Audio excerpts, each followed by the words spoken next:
Bom bom bom bom bom bom bom bom bom.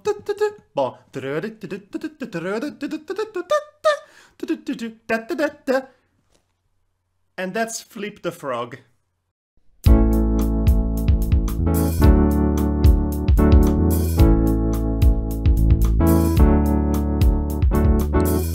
When I look out my window, many sights to see. When I look in my window, so many different people to be, that it's strange, so strange.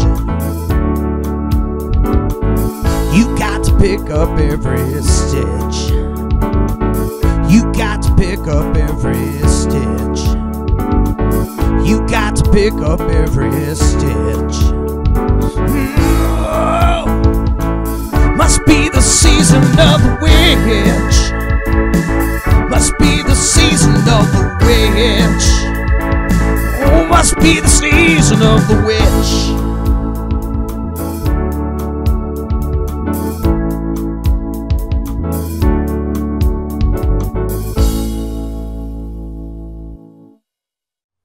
I don't know what that is at all. Why, it's our next Prime Minister, of course. Flip the Frog. I see. I get it now. It is a far more believable, credible explanation compared to what is actually going down in our ever so entertaining politics, I have to say.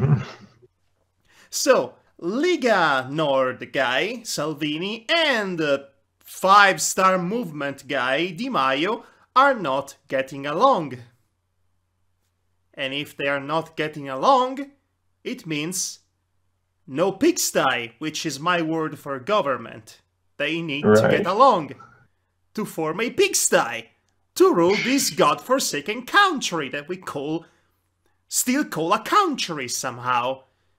So, Big Daddy, President of the Republic, had to step in. He had to put both children on a stool, look them in the eye, and tell them, children, are you going to make a government? We don't wanna, they say. Okay, then I am going to make a technical government until you two decide what to do with the real government. And they say, we don't wanna! You're both grounded, I guess.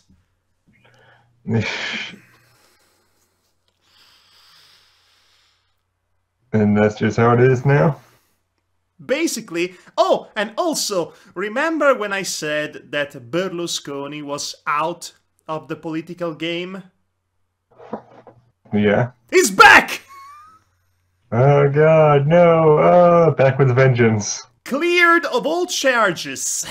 He's back, ready to be elected or being eligible for candidating. All the air quotes. Right. When I started this podcast, I did it because I thought to myself, wouldn't it be fun, somewhat entertaining, or even, dare I say, educational, to kidnap, if you will, one of my many internet friends and have erudite intellectual discussions about the arts and the media we consume and everything in between. But no, I have to talk to you about politics. I don't care about politics. I don't want to care about politics, but I seemingly don't have a choice, do I? Well, you do have a choice in the matter. I mean, isn't that what people really tune in to see? Me blubbering about my country's politics. Isn't that the main attraction of this podcast? I sort of had a feeling that it was sort of the talks about movies and comics and such, but yeah, Italian politics is there too. Okay. All right. I'm good. Yeah. I'm good. I'm doing fine. I'm fine. You're fine. Everything is Yes, I fine. am. I am fine indeed. Everything is fine. Everything is good. I got the whole wide world in the palm of my hand. I'm referencing the Muppets for some reason I don't even know. Right, so for this episode I've had a slew of topics to discuss, but all of that has to go out of the window, or at least postponed for other podcasts down the line, because this arrived in the mail today. Ooh. Now, The Pervert. Ooh. yes, by Remy Boydell, directed by Michelle Perez, which means she wrote the text balloons, as it were. Mhm. Well, text balloons and also text rectangles, as it were. Lettering, the technical term Right. would be. Now, before I talk about that, it's been a long time coming. I've ordered it basically last month, I believe. It came out early, I have to say. I was expecting this for later on in the month, but here we are. Oh. Yes, I've read it. And what are your thoughts? I definitely have thoughts about it. Well, that's good. It wouldn't be a good podcast if we had nothing to say. Yes, so let's stall for a little bit before I get to talk about this graphic novel, and let's chat about what's happening on your end of the bargain. What's happening on my end? Yes. Just a lot of Tundra stuff. Basically, like, I won't be able to like plug anything this week because I've just been busy planning together for me and Nero to visit each other for 3 whole months. So it's just been planning plane trips and all that stuff, not even watching movies. So yeah, 3 months of Tundra is just coming up, and it's just been a headache and a half. Good. Speaking of films, I've finally watched The Early Man last week. Oh, yeah, right. About time, and I know you watched it as well, so we can discuss that, if you want. Yeah, sure. I mean, what's there to say? It's yet another comedic gem by the Hardman Studios. They are still as good as they are with stop-motion animation and also implementing the occasional seamless CGI effect, like the volcano exploding right in the very first scene. In the prehistoric era near Manchester. That brand of British humor. Mwah! It's always very appreciable. It's sort of a back to form sort of thing in terms of narrative, because it's basically the sports movie again that we've seen like more in the 90s and such for kids. But now like Armin brought it back in a new fun way. It was just something that basically just warms your heart and just is a fun time. It is a fun time indeed. Well animated, well paced, memorable characters with an underdog story to get behind. It pretty much checks all the classic boxes for the sports film, sports drama, or sports comedy trope, but it has such a unique gimmick that really can make the entire film. Specifically the gimmick of the Stone Age primitives versus the Bronze Age slightly less primitives in a football game. Yeah. Yeah, just makes a fun little clash of sort of ideals and such like that. Just with the prehistoric age, just like, we gotta be all together. And then the Bronze Age, just like, I'm the best. No, I'm the best. And just the simple theming of just teamwork versus acting like a solo asshole. There is a very surface level commentary about the corruption in the football industry that ruins the enjoyment of the sport itself, which is something that has basis on real world happenings, as it were.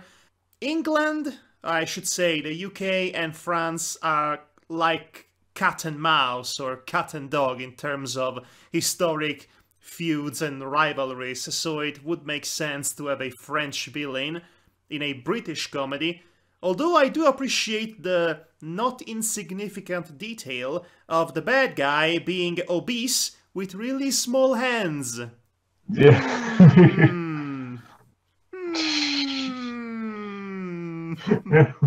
I don't know. I guess you can put that parallel. I've seen other movies where the parallel was a lot more ham-handed and such. Like Yes. The one that I can think of is... Well, you should expect the typical main villain of a children's family film to look in a certain way for many more films in the future. So yes, Early Man is really good. It is really up there with Shaolin Soccer when it comes to good sports comedies. Shaolin Soccer was a 2001 Hong Kong film that basically takes football and adds over-the-top martial arts to it. It's great. It's great. And I cannot recommend it enough. So yes. I think I've seen that all around. It looks really interesting. Really interesting. I've always wanted to see stuff like that. Because sports movies for a long time, I was sort of bored by them after a while, after seeing so many of them. Because they're usually all sort of the underdog story. Either just sort of the dorky person just getting part of the team, or just the loser team facing off with the snobby team, all that sort of stuff. Even Early Man is basically just that. But at the same time, it was just sort of a refreshing take on it. It just didn't really take that sort of aspect too seriously, and just had fun with it in a lot of ways. And Aardman is allowed to do that more with its animation style and such. From my point of view, Aardman Studios can do no wrong. It's always a pleasure to see them. I've enjoyed immensely Pirates, Band of Misfits. When it came out in 2012, I've seen it at the Future Film Festival as a special premiere. And speaking of which, this year, just like every year since 2012, I am going to go to the Future Film Festival in Bologna. Yay! Nice! Yay! You excited for that? Get all prepared for it? I tend to go in blind, not knowing what I am going to see, and then I record my thoughts with my phone. And I've been doing that for a while, for several years now.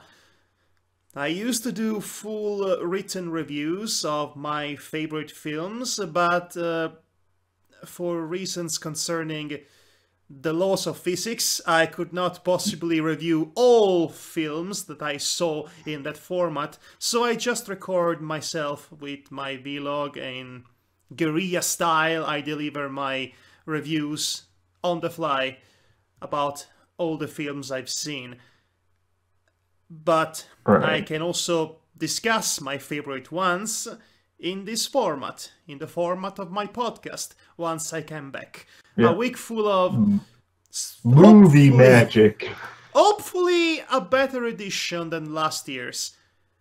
And hopefully with a winner that I might actually get behind, which doesn't happen often, I have to say. Right. I mean, if you recall, last year I lamented the fact that the winner was the film with freaking giant monster tree Liam Neeson. Right, yeah. Giant mock-up tree Liam Neeson. I was not down with that. Like, it's an alright movie, by and large. It's alright, yeah. That's it. It's very manipulative once you stop to think about it, given that the kid did not have any other discernible characteristic other than him being miserable. His mom was really not a real character so much as it was a plot device, essentially. If you start to think about that and you put 2 and 2 together, you get a 4. And in this case, the 4 is manipulative. Yeah. I was alright with that because they were still dynamic enough to basically push the story forward. It was just sort of like characters like the bully character, who, like, every other character has a sort of realistic dynamic to them, but then the bully character comes around and it's just like, your mom's dying. Even with the revelation concerning the bullies, that doesn't really make it better. In fact, I dare say that in some cases, it makes it far, far, far worse. Because the revelation is that he knew that his mom was dying and still was bullying him. No, the revelation concerning the bullies was him actually asking them to bully him because he was feeling guilty and he needed someone to punish him. Psychology! Human psychology, everybody! A 12-year-old child! Yeah. It's just, it was so ham-handed. It's not good writing. But anyway, it doesn't really matter. I mean, nobody even remembers this film. In fact, I believe it was promptly forgotten once it came out. I think it's now time to talk about this. Except not again. Let's stall some more. Tomorrow I am going to watch Isle of Dogs by Wes Anderson. Oh, nice, nice.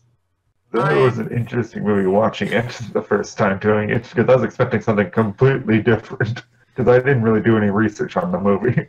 Well, here's the thing. If you don't know anything about director Wes Anderson, then definitely something like Isle of Dogs or even Fantastic Mr. Fox a few years ago, or any of his other films really, like Hotel Budapest or Moonrise Kingdom or The Royal Tenenbaums, they might just take you aback because you don't expect a film, any film, to look or to feel the way a Wes Anderson film feels. Or at least you don't expect to come across such films in such a public format like your typical cinema or film theater. You would expect to find these little gems in a film festival, not widely distributed. And I get it. You're wrong. Yeah, definitely. But I get it. Almost overly unique look would be the best way I could phrase it. That just sort of scares away some of the general audience in a sense. You might have noticed by watching that Wes Anderson has a few quirks as a director. He's obsessed with symmetry and with every character on screen occupying a very specific position in the image, in the screen. All the materials, both the actors, or in this case the characters that the actors play, and every object, every item in the digesis occupies a very specific position in his frames. It's as if he is going out of his way to point out the artifice of it all. But it is exactly by doing that, by pointing out the fictitious nature of cinema, that the characters can eventually escape from the fictional part and showcase the real emotional sincerity of their characters. And that's always been the case with his films. If you watch Hotel Budapest, or Budapest Hotel, I'm going to go with Hotel Budapest.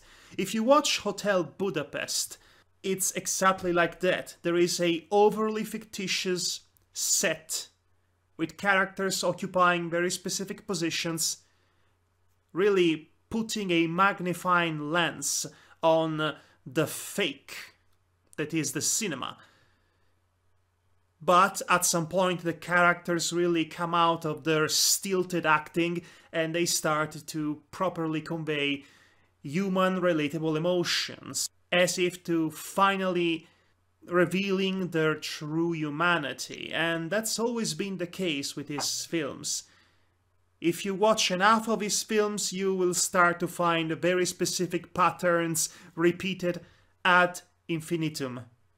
But since there is no other director that's quite like him nowadays, he will still forever come out as unique. He is one of my favorite directors alive. I consider him a modern-day Jean Renoir. Jean Renoir, back in his days, used to do more or less what Wes Anderson is doing now, only less over the top and less obvious, if it's even possible, pointing out the fictitious nature of the film to make it so that the real emotional sincerity behind the medium comes to the forefront.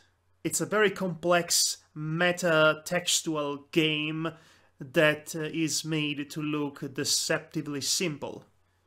You should watch any of the Wes Anderson or Jean Renoir films, for that matter. Jean Renoir was turning heads back in his day, before the boys of Le Cahiers du Cinéma came into the scene and pretty much coined the term of film d'auteur, as in to say authorial intent, and all of those brand names, which are now essentially meaningless because, well, mostly because of La Nouvelle Vague and everyone trying to imitate it, which is what brought a certain modus operandi of personal filmmaking to its knees and turned it into something far more shallow. And I should know about it because I've been to the Venice Film Festival for 5 consecutive years, and I've seen how bad, how pretentious certain cinéma d'auteur can get. Right, yeah. Just by saying cinéma d'auteur, I sound like the most pretentious person in the world. Yeah, I just sort of glazed over when you mentioned that, just like, yeah, that's not something I would want to go watch. It's like, WhyBoy, come on in, see some cinema d'auteur. And I'm just like, I would not no. dare to subject you to something horrible. If I would have to find cinéma d'auteur, I would find something proper that's actually good and pioneeristic for you to see. And for that, we have to go back to Jean Renoir, which was a pioneer in that sense, and to the films that basically began the French New Wave movement, also known as La Nouvelle Vague. And even some of those are quite unwatchable. I cannot stand Jean-Luc Godard, for example. Most people can't. Oh boy, it was so much fun when Terrence Malick said to himself, I'm going to make my own Jean-Luc Godard film with even less substance, and he made To the Wonder, which is the most pretentious piece of garbage I've ever seen in my life. It seems like a parody of a French film, except it's played completely straight for 2 hours. So we have monologuing, people monologuing constantly. Him saying, I don't know if I love you anymore. She saying, I don't know if I love you anymore. And there is a priest that says, God, are you even there? He's honking! God is honking! God is here! Yeah, we're saved! Hallelujah! Hallelujah! Who the hell was that? Just somebody outside, just wearing their alarm outside. The timing was quite spectacularly fitting, I have to say.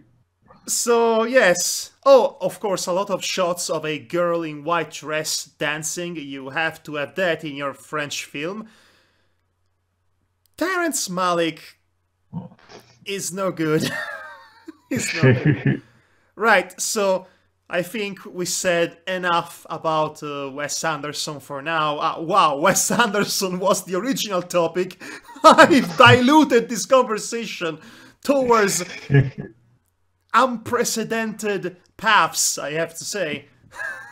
Oh boy. But are we on to the pervert now? We're up to the pervert now. Except not yet. Hooray! Okay. Yeah. Okay, so this was obviously not written for me. And by that I mean, this is not a book that was, well, meant to be quote-unquote appreciated by your average white bearded comic book critic. if you know what I'm saying. I am going to read the the little, shall we say, what's the word I'm looking for? Synopsis in the back cover here. A surprisingly honest and touching account of a trans girl surviving through sex work in Seattle.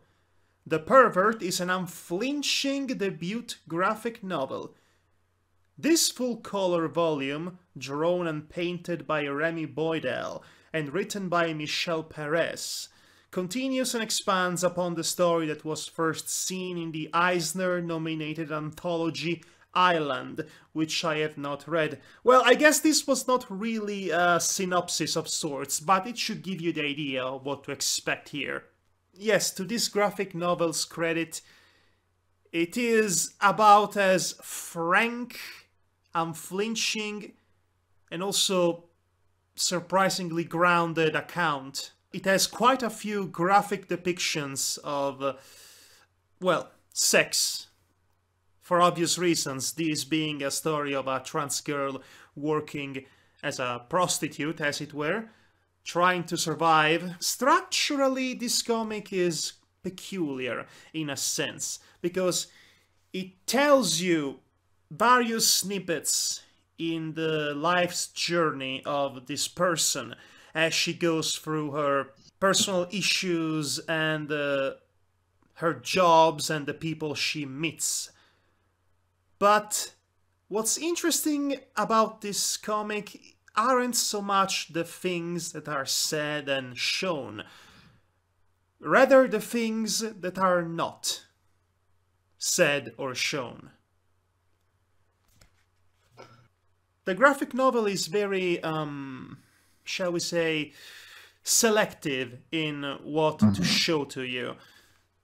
There are a lot of elements concerning her background that are implied in a very nuanced manner, but not openly addressed, which contrasts quite interestingly with the more frank and explicit nature of the stories that are, in fact, told. So it's basically structured as in sort of like a set piece of all of the more interesting moments. It's basically that old narrative sort of note that people get. Like, is this the most interesting part of your character's life? And you want to show that. I don't think that's the case. I don't think the stories that are told here are even the more interesting parts of her life. I think the most interesting parts of her life, as I said before, are the parts that are not openly addressed. This, like I said, these stories are various snippets, presented almost like, I want to say, a fully colored Sunday comic strip. Okay. But a very dark and grounded and not kid-friendly version of said comics. The very first story here, it's about 3 pages long. By the way, the comic adopts this very specific type of presentation for the panels. Every panel is a square, and it very much evokes this, like I said, comic strip aesthetic, which is very much a explicitly wanted style. Mm-hmm. This very first story is serving both as an introduction to the character and what her day job is. It is also happening in a very early period of her transition. She still has quite boyish frames, as it were, if you can see here. Yeah. Right, yeah, I can see. And she gets on with a fast food manager, and he's paying her to do it in the, well, in the ball pit, where the children play. Oh my. It is extremely frank and unflinching, I remind you. Yeah. It was not kidding. It was not kidding at all. Oh, incidentally, we have this lovely drawing of a car crash to end the first comic. I wonder what does that mean? So yes, it's interesting like that. We don't actually get a proper beginning of the story or a sort of an ending. We do get a ending, I believe, but it's more of an ending to this particular period of her life. Not so much an ending, period, if you know what I'm saying. So we don't get a proper beginning because her story is already going. We get various small recreation of the stories that she lives. And this all pays off in the sense that at some point she realizes that her story has been nothing but the story of other people that she has been essentially part of as a sex worker. Which is interesting. It's definitely an interesting take. It emphasizes the invisibility that people like her have to go through on a daily basis. Both as a sex worker and as a trans, shunned essentially by society at large. I have a suspicion that there is a certain level of autobiography in this book, and there are clues that definitely point at it. For example, in the final portion of the book, there is an allusion to a draft of something that she, the character, was writing. And I wish I'd seen more of that. And if I had to point out a flaw in this story, is that sometimes the narrative is so nuanced that I end up missing the entire context for anything. Alright. Yeah. It's not necessarily a problem per se, because you can still find a lot to give you ideas, context clues, as it were, as to what the situation is. From what a character in a given panel might be saying or alluding to, or even visual metaphors. There is a lot that is unsaid in this comic, and I appreciate the tact, the unexpected level of tact behind a story that's honestly, in contrast, so frank and unflinching about its narrative, about its character and what she's going through. So this is overall a good reading. Although, speaking of flaws, in the middle of the book, the comic unexpectedly and without really preparing you for it goes into a flashback to show what another character was going through several decades earlier. And I was only able to understand that that was a flashback afterwards, as I went back to present time. That seems really odd. That's odd. I mean, this comic has a very strict formula. It's mostly shown like this throughout almost the entirety of it. In fact, there are several, well, few pages that are essentially, few panels, I should say, that are occupying an entire page, like so. And when that happens, it means something usually. But for the most part, all of the panels are presented in such a format, as I said earlier. So there isn't really anything that suggests a change when the flashback happens, and that's what confused me. Perhaps the most interesting aspect of it, at least for me, it's the presentation, the art style, as it were. And in order to properly discuss about the art style, I need to talk about another graphic novel first. I present you... Which graphic novel is that? I present you Mouse by Art Spiegelman. Oh! It's only one of the most... Mouse. I had that in my high school. Never read it though. It's only one of the most celebrated graphic novels of all time, and for good reason. Oh, this came out in 1973. Actually, I believe this is a compilation of 2 books put together. The conceit of this book is that the artist of said book is essentially retelling the story of his father, a Jewish who survived the Holocaust.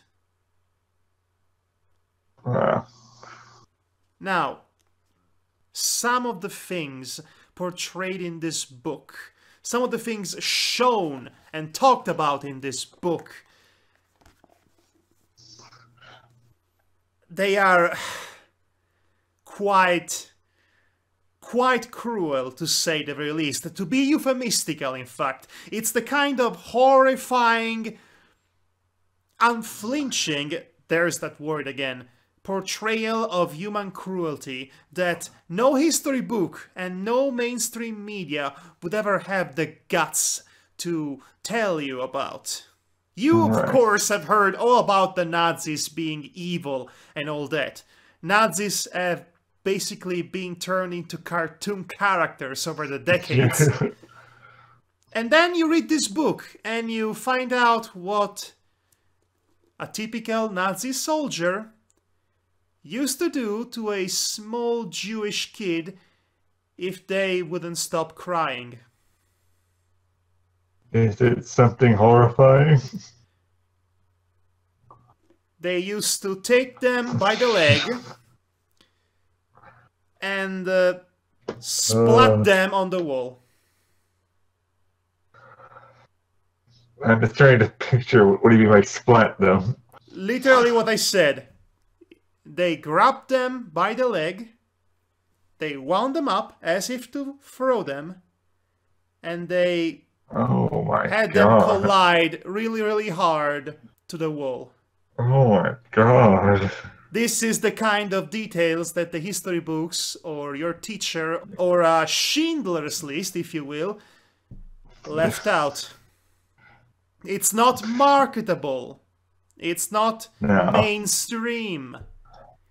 It's not sanitized enough. So, yes, you can see why this book was important at the time.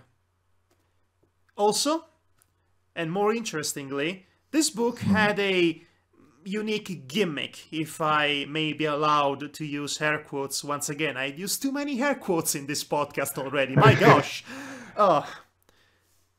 So, you see this cover, you see a big catty Adolf Hitler here in the swastika, as it were, and the protagonists Such an adorable Adolf Hitler.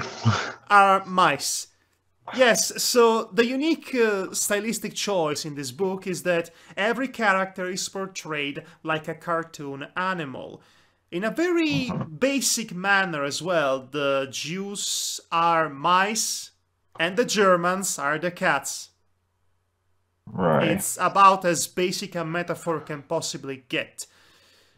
The Americans are dogs, and the Polish are pigs too. I believe there was even a moose at some point, if memory serves me right. But, so you might be wondering, why such a choice? Doesn't that detract from the seriousness and tragedy and horror and shock of the accounts? No, on the contrary. Yeah, I wouldn't say it would do that at all, because it's a bit of levity to basically contrast with all that horror. Oh, no. Yeah? No levity. No such thing. No. Okay. Let me Well, it's explain. not levity in the sense of like, what a wonderful day here in Nazi Germany. Splat. No, okay. Let me tell you why this technique has been used and why this book made it famous. When it comes to animals, to cartoon animals specifically, to anthropomorphic cartoon animals, they are something that we as human beings inherently associate with infancy, childhood. We are used to see them in cartoons, and we are also used to see them in fairy tales and cautionary tales. what is Mr. Wolf going to do today? Oh, he's going to try and catch Mr. Hare or something, you know? Something innocent, something childlike, something familiar. There's the key word. Cartoon animals are inherently familiar to us because of nostalgia, because of how we are used to associate them with our more youthful memories. Of course. In that sense, Mouse does something really clever with it. It lures you in with a familiarity. The familiarity that we have cultivated in our minds growing up. And it uses that familiarity to plunge us, to introduce us to a very unfamiliar situation. The unfamiliarity of the shock and horror and cruelty of the Holocaust, in that sense, of war, of surviving the war. It uses the familiarity to plunge us into unfamiliarity. It pulls the rug under us and it leaves us to, well, hold our knees because we are in pain, because we hurt our knees in the fall, because the rug was pulled under us. Yeah. Like for me, the that analogy sort of has gone out of control, but you get the idea. Yeah, but for me, that still sort of connects back to what I was trying to make the point about levity and such. Because, like for anthropomorphic characters, like you were saying, it's something familiar, it's connected to childhood and such. But I wasn't saying, like, this is a levity sort of adventure, and we just flip it on its head. It's basically just sort of like, in the most simplistic sense, it's also murdering a levity. You put these little cute mice into the Holocaust, and then you just flip it, just like, oh, you want your levity? Nope, it's Holocaust now. Yes, like I said, it's a trick of the mind to pull you in, and by doing so, the horror of the Holocaust is emphasized, because again, the familiar meets the non-familiar.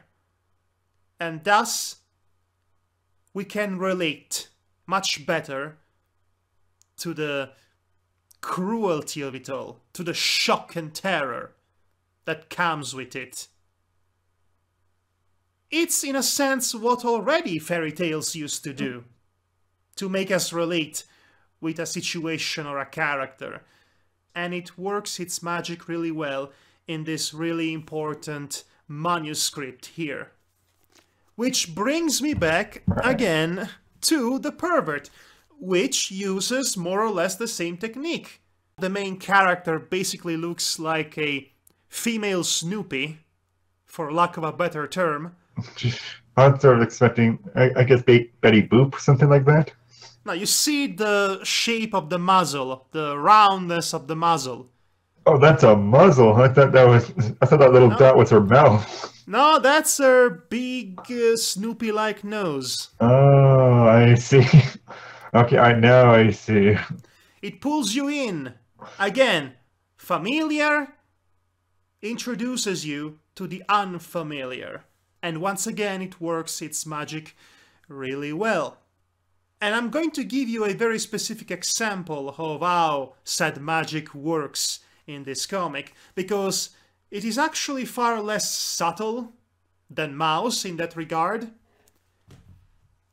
There is this one comic in which the protagonist gets roped in by a couple, a married couple, for a threesome.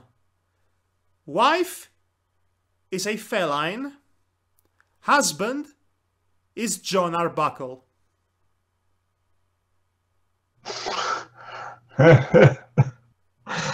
Oh, well.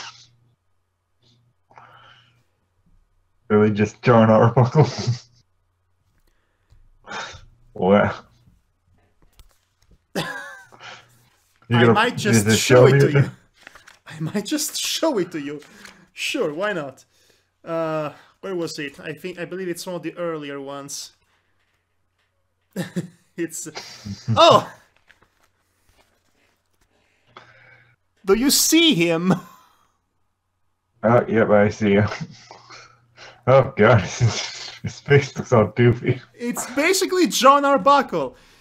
He is not even the only classic cartoon or comic strip character that shows up in this graphic novel. I believe there is an added layer to this stylistic choice in the sense that only the characters that are mentioned in the stories that said stories are centered around are shown as animal characters. Every background extra, every unimportant person in this story is a regular human.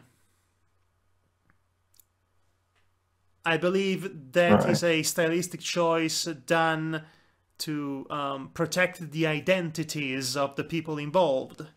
So yes, The Pervert is a really good, a really different graphic novel. I cannot really recommend it to everyone because, again, there are some explicit scenes in it, and also the subject matter might make you feel uncomfortable. But then again, that's the point. The point is making you feel uncomfortable. If it doesn't make you feel uncomfortable, then it's not doing its job right. And I definitely feel uncomfortable after reading it. So it did its job right, as far as I'm concerned. It's quite an experience in that sense. For me, from how you described it in such a scene, those few panels, those sort of things that basically flip cuteness on its head, to basically make you feel uncomfortable, make you think of something in a different light. So that'd be something that I would probably pick up. Yes. And now I'm going to address the elephant in the room. The real elephant in the room. This graphic novel is distributed, I should say published, by freaking Image Comics! Oh. Image Comics! The same guys that gave us Rob Liefeld and Youngblood in the 90s. The guys who single-handedly destroyed the comic book industry in the 90s. This baffles me. How have the times changed? Wow. Now they are publishing a surprisingly honest and touching account of a trans girl surviving through sex work in Seattle. Image Comics is publishing this? I wouldn't have the guts to publish this if I had a comic book company. Dear Lord. Wow. Definitely a lot of guts for that. I am absolutely impressed by this. Woo! Okay, moving on. So that's The Pervert. I recommend it, but I also urge you to be prepared in that sense. Now, I have one last graphic novel that I am waiting to possess, which is only going to come around June. And it's the one that I already mentioned a few times before. It's Pinky and Pepper Forever. Right. Which is another comic that I am mostly interested in for the art style, the very specific, different and diverse art style. That very much openly goes against everything you might learn in art school. I'm all for that. It does sound interesting. I certainly do like to talk about comic books in this podcast, especially if I have a physical copy of it. Yeah. Yeah, it was really cool to see when you just pull out The Pervert and such. We could just do it in the same I pulled out The Pervert! Just don't take this out of context, you guys! Now take it out of context, throw it up on social media, ruin me forever. Like, yeah, definitely through the camera. Like, I couldn't even tell it was a dog at first. I thought that nose was a mouse. I can't believe that. I was just thinking of the whole time. It's like, oh yeah, the Betty Boop. It's like, oh no, it's a dog.